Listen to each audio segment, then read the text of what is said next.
할렐루야. 하나님께서 살아계셔서 오늘도 역사하시고 오늘도 우리를 말씀 앞으로 또한 오늘 하루의 시간들을 허락하셔서 살게 하시는 줄 믿습니다. 시대가 악해지고 세상이 흉흉하지만 늘 깨어서 하나님 앞에 말씀 앞에 서기를 축복합니다. 창세기 14장 말씀은 전쟁에 대한 말씀인데 처음으로 이 전쟁이 일어납니다. 이 나라들이 연합해가지고 이 소돔과 고모라를 치는데 그 소돔과 고모라를 칠 때에 12절에 보시면 소돔에 거하는 아브라함의 조카 롯도 사로잡고 그 재물까지 노력하여 갔더라 했습니다. 그러니까 롯이 잘못된 길을 선택하니까 결국 그 전쟁 가운데 롯이 그 대가를 지불하게 되는 모습이 나타납니다. 더더욱 그 일이 있고 나서도 롯은 자기 눈에 좋은 대로 선택한 그 자리를 피하지 않기 때문에 결국 더 비참한 상황까지 가게 되죠. 근데 인간들이 다 그런 것 같아요. 하나님 복을 주시면 하나님 앞에 회개하고 돌이키고 더 하나님 뜻대로 살아야 하는데 자꾸 그 복만 쳐다보고 그 세상만 쳐다보고 거기로 자꾸 가니까 하나님 앞에 채찍을 맞는 것이 눈에 보이는데도 계속 거기 머물러 있는 것입니다. 그러니까 우리가 정신을 차리고 하나님 앞에 돌아와야 되는 겁니다. 13절에 도망한 자가 와서 히브리 사람 아브라함에게 고하니 때 아브라함이 아모리 주족 속마므레 상수의 숲을 근처에 가했더라 했습니다.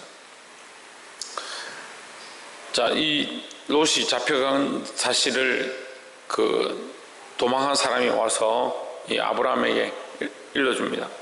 아브라함이 14절에 그 조카의 사로잡힘을 듣고 집에서 길리고 연습한 자 318인을 거느리고 단까지 쫓아가서 그 가신을 나누어 밤을 타서 그들을 쳐서 파하고 다메섹 좌편 호박까지 쫓아가서 모든 빼앗겼던 재물과 자기 조카 롯과 그 재물과 또 부녀와 인민을 다 찾아왔더라 했습니다. 자, 아브라함이 평소에 길리고 훈련한 자 318인이다.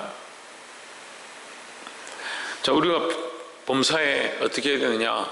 범사에 영적으로 훈련되어지고 범사에 영적으로 깨어 있으면 이 전쟁이 나고 이 악한 시대 가운데 깨어서 어떻게 해야 될지를 알게 되는 겁니다. 근데 범사에도 내가 내 뜻대로 살고 범사에도 내가 내 원하는 대로 살면 결국 이런 영적 시험이 닥쳐올 때에 그 시험이 그래 넘어질 수밖에 없다. 지금 어려운 시국이고 힘든 상황인데 우리가 깨어 있어야 하고 특별히 범사에 깨어서 영적으로 훈련해야 이런 상황이 닥칠 때 이겨낼 수 있다라는 거죠. 근데 앞으로도 더 어려운 일이 닥쳐도 우리는 깨어서 이겨내야 될 줄 믿습니다. 지금 나라가 많이 힘들지만 이것 또한 곧 지나갈 겁니다. 곧 지나갈 건데 지나간다 하더라도 끝나지는 않습니다. 이게 계속 연결돼서 이런 문제들이 계속 생길 겁니다. 근데 교회가 믿음으로 서 있지 않으면 이 마지막 때에 설 수가 없습니다. 이게 만약에 더 심한 환란의 때처럼 우리에게 임한다면 교회가 어떻게 남아나겠습니까? 교인들 스스로 예배를 드릴 수 없다, 하나님 앞에 나갈 수 없다라고 할 정도로 이런 연병 앞에 무릎을 꿇는 모습들이 많이 나타나는데 우리 교회뿐만 아니라 수많은 교회들이 그렇습니다. 뭘 해야 되느냐? 하나님 앞에 영적으로 훈련되어져서 이 훈련되어진 자들이 밤을 타서 그들에게 쳐들어가가지고 다 빼앗아온다는 거예요. 우리가 영적으로 빼앗기지 말고 우리가 내 가족도 내 자식도 나와 함께 있는 자들이 빼앗겼다면 다시 돌아오게 하고 그들을 붙잡고 기도하고 영적 싸움에서 이기게 하는 그 훈련들을 해야 된다는 거죠. 이 아브라함이 영적으로 훈련해서 수많은 사람을 살렸던 것처럼 우리 또한 영적으로 훈련해서 깨어있어서 이 시대에 우리가 맡은 아이들, 우리에게 주어진 영혼들을 다시 주님 앞으로 돌이키게 할 수 있는 그런 깨어있는 자들이 되기를 주의 이름으로 축복합니다. 두 번째로 볼 것은 17절에 아브라함이 그들로멜과 그와 함께한 왕들을 파하고 돌아올 때에 소돔 왕이 사해 골짜기 곧 왕국에 나와 그를 영접하였고 했습니다. 우리가 알기로는 우리가 보통 말씀을 볼 때 아브라함이 전쟁 가운데 첫 전쟁에서 이기고 돌아올 때 멜기세덱이 와가지고 이 아브라함을 맞았다, 그의 11조를 받았다 이렇게 많이 보는데, 여기 멜기세덱과 살렘 왕 멜기세덱과 소돔 왕이 함께 맞았다 이렇게 기록되어 있습니다. 이렇게 보면요, 우리가 승리했을 때, 우리가 영적 승리를 얻고 하나님께서 우리에게 복을 주시고 할 때에 항상 뭐가 같이 나타나느냐, 악한 것과 하나님의 은혜가 함께 나타난다. 그러니까 우리가 좀 이렇게 칭찬받고 주의를 하고 또 하나님 앞에 충성하면 하나님께서 우리를 복 주시고 높이시는데, 그렇게 할 때 어떻게 하느냐, 이 사단도 우리에게 시험을 하는 겁니다. 그래서 우리가 왜 자꾸 잘 넘어지냐면요, 됐다, 이 정도면 내가 좀 했지 않느냐 이렇게 생각하니까 넘어지는 거예요. 기도 좀 합니다. 일주일 동안 새벽 기도하고 하나님 앞에 나왔습니다. 그럼 내가 이 정도 좀 했다. 예배 좀 합니다. 그러면 내가 뭐 다른 사람들은 예배도 잘 안 드리고 이 연병 가운데 교회도 안 나오는데 내가 지금 나와서 이만큼 충성하니까 내가 좀 됐다. 마귀와 하나님의 은혜와 같이 있는 겁니다. 같이 오고 소돔 왕도 오고 멜기세덱도 온 겁니다. 멜기세덱은 살렘 왕이다. 이게 평화의 왕이다. 그 살렘이란 지역을 다스리는 왕이다 이 말이죠.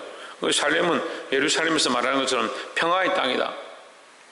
평화의 땅에서 뭘 하느냐, 멜기세덱은 의의 왕이다.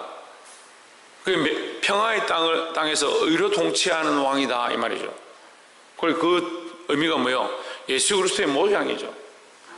그가 와서 하나님 앞에 지극히 높으신 하나님을 높이고, 19절에 그가 아브라함에게 축복하여 이르되 천지의 주제시오 지극히 높으신 하나님이여 아브라함에게 복을 주옵소서. 너희 대적을 내 손에 붙이신 지극히 높으신 하나님을 찬송할지로다 하매 아브라함이 그 얻은 것에서 10분의 1을 멜기세덱에게 주었더라 하십니다. 그래서 지금 아브라함이요, 이 전쟁에 승리하는 것뿐만 아니고 영적인 것에 승리하고 실질적인 이 대인관계에서도 승리하는 이 완벽한 모습을 보입니다. 우리가 이 아브라함의 이 모습을 우리가 본받아야 됩니다. 영적 싸움에 그가 처음에 길렸던 자들을 보내서 자기의 조카 롯과 그 생육들을 다시 되찾아오는 모습 가운데 우리가 그것을 보고 영적으로 우리가 승리하겠구나, 우리가 준비하겠구나 이런 모습을 볼 수가 있고, 또 아브라함이 이 소돔 왕과 살렘 왕을 함께 만나는 겁니다. 근데 소돔의 왕에게 돌리지 않고 멜기세덱에게 그 10분의 1을 드리고 이 멜기세덱에게 바칩니다. 그러니까 멜기세덱이 어떻게 합니까? 하나님께 영광을 돌렸다. 그러니까 하나님을 찬양하는 것을 이 아브라함에게 가르쳐주고 보여주는 겁니다. 우리는 누구를 따라가야 되냐? 예수 그리스도를 따라가고 예수 그리스도를 본받고 예수 그리스도를 통해서 하나님께 영광을 돌려야 되는 겁니다. 이 소돔 왕을 따라가면 안 되는 겁니다. 그래서 소돔 왕이 그에게 청구합니다. 소유는 너 가지고 사람들은 우리에게 돌려라. 근데 아브라함이 뭐랍니까? 나는 소유도 필요 없고 사람도 필요 없다. 다 가져가라는 거예요. 이게 뭡니까? 이게 영적 의미로요, 정확하게 선을 끊는 거예요. 나는 세상에 욕심이 없다. 나는 그런 재물 필요 없고 너희들 사람들은 내가 필요 없다. 이렇게 꺼버리는 거죠. 아브라함에게 필요한 것은 롯이다 이 거죠. 우리에게 필요한 것은 생명이고 영혼이고 우리에게 필요한 것은 우리에게 맡기신 생명들이지 세상의 영광과 종기가 아니다는 거죠. 근데 그런 실수를 많이 합니다. 우리가 그걸 함께 가지려고 하는 거예요.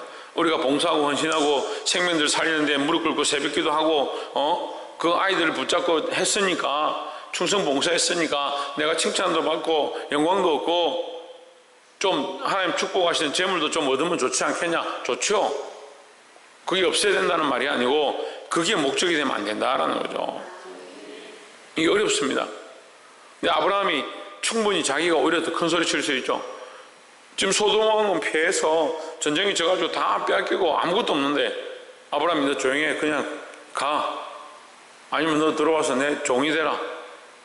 그렇게 할 수도 있죠. 얼마든지. 시대에 법이 없는 시대인데. 근데 아브라함은 너의 뭐랍니까? 너 실도 23절에 한 실이나 신들매라도 내가 취하지 아니하리라. 정확하게 가지지 않겠다. 난 세상의 명예나 네가 주는 것이나 재물이나 다 필요 없다. 다 가져가라. 근데 그거 할 일은 하나님께 영광 돌리고 하나님의 지극히 높으신 제사장에게 그의 11조를 드리는 것, 이 자기가 해야 될 일을 정확하게 하고 있는 겁니다. 시대가 아무리 악해지고 주위의 사람들이 뭐라고 하고 인터넷에 뭐 11조 드릴 필요 없니, 뭐가 옳으니, 그렇게 할지라도 우리는 말씀대로 하나님 원하시는 대로 기도하고 여전히 우리의 신앙을 지키는 것이 우리가 해야 될 모습들이다라는 거죠. 24절에 오직 소년들의 먹은 것과 나와 동행한 아넬과 에스골과 마므의 분깃을 취할지니 그들이 그 분깃을 취할 것이니라 했습니다. 마지막에 보면 아브라함이 훈련되어진 자들에게 필요한 것들을 주고 그들이 수고한 대로 갚아라. 나는 내가 취할 것들을 취하지 않겠다. 그들에게 줄 것을 주어라 했습니다. 이 예수 그리스도의 모습입니다. 예수 그리스도는 십자가에 벌거벗어서 못 박힌 바 되고 자기의 피와 살과 그 모든 것들을 다 내어주셨는데, 다 내어주시고 뭐라 합니까? 우리에게 생명을 허락하셨다. 그분은 다 내어주시고 우리에게 생명과 구원을 허락하셨다. 그러니까 우리에게 분깃을, 하나님 나라의 분깃을 주시기 위해서 자신의 십자가에 죽으신 바 되었다는 겁니다. 사랑하는 성도 여러분, 우리는 그리스도의 모습을 따라서 그 모습을 본받는 자의 삶을 살아야 하고, 그리스도께서 걸어가신 그 삶의 모양을 따라서, 그 발자취를 따라서 우리도 또한 그의 삶의 모양을 따라 걸어가야 합니다. 그와 같이 오늘 이 아브라함도 하나님의 말씀 앞에 그가 정말 어떻게 보면 다 알지 못하는, 그 하나님 말씀을 다 알지 못하고 하나님을 다 알지 못하는 그런 사람이었지만, 오늘 하나님 앞에 훈련되어지고 또 생명을 살려오고 또 살림왕에게 11조를 바치고 하나님 앞에 지극히 높으신 하나님 앞에 영광을 돌려드리고, 또 그가 자기의 욕심을 내지 아니하고 돌려줄 것을 다 돌려주고 맡은 자들에게 분깃대로 그들이 한 대로 갚아주는 그런 모습을 보고, 우리가 정말 이 아브라함의 이 모습처럼 우리도 살아야겠구나 깨닫게 되길 소망합니다. 그래서 이 말씀을 그냥 읽고 지나가는 것이 아니라 우리도 이 말씀을 따라서 범사에 사람들에게 대하나 하나님 앞에 대하나 그리스도의 모습 앞에 대하나 우리가 이 모습대로 똑바로 살아서 우리의 것과 하나님 것을 온전히 구별하고 하나님 우리에게 주실 것들을 사모하고, 또 내 것이 아닌 것들은 우리가 분명히 끊고 세상의 명예와 부귀와 존귀를 쫓아가지 말고 하나님께 온전한 영광을 돌릴 수 있는 저와 여러분 되기를 주의 이름으로 축원합니다. 기도하겠습니다.